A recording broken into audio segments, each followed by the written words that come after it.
Harm Reduction Episode 1. Hindi ito tungkol sa pagiging tama. Tungkol ito sa pagbabawas ng pinsala. Diretso na tayo. Kapag narinig ng marami ang salitang harm reduction, madalas ganito agad ang reaksyon. Pinapahintulutan nila ang mali. Kinukonsinti nila ang bisyo.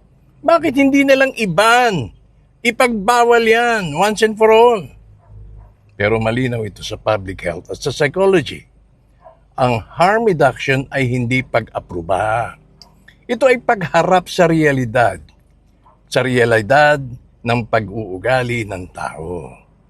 May isang simpleng katotohanan na madalas ayaw nating tanggapin. Ito ay hindi lahat ng tao titigil agad. Hindi lahat ay susunod.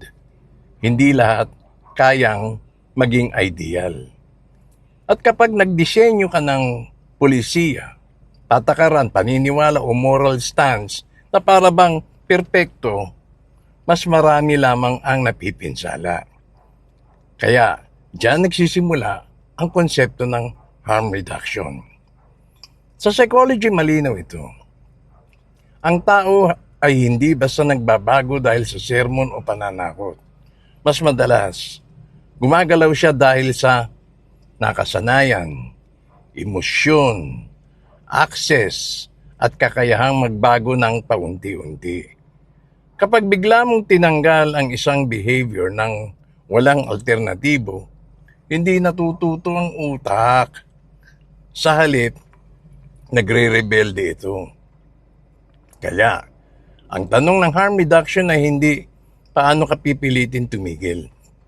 Ang tanong ay, paano babawasan ang pinsala habang hindi ka pa tumitigil?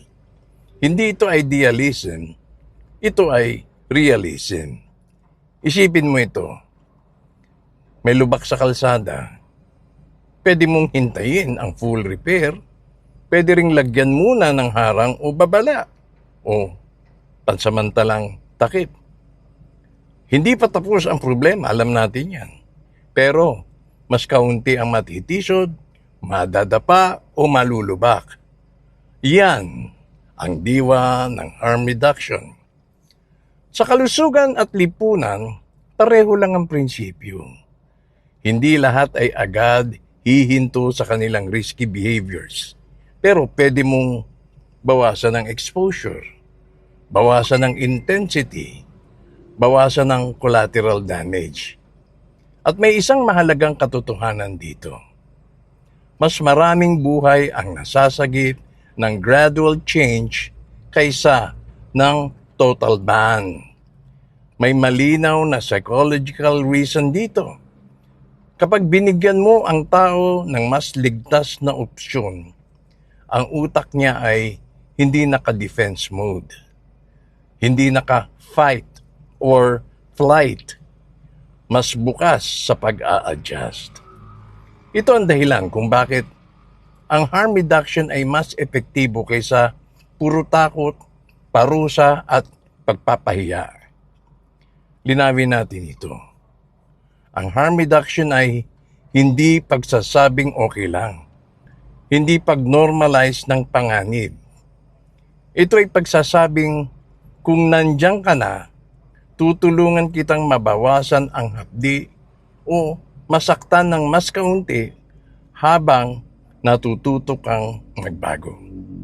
Therefore, may dignidad, may respeto sa pagkatao at may ebidensya.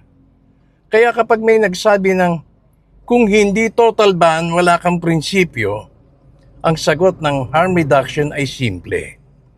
Mas mahalaga ang buhay kaysa ideolohiya.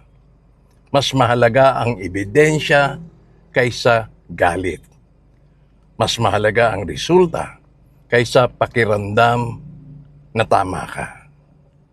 Ito ang harm reduction series. Hindi ito para gawing banal ang tao, kundi para gawing mas kaunti ang nasasaktan at mas ligtas ang realidad sa mundong hindi pa perfecto.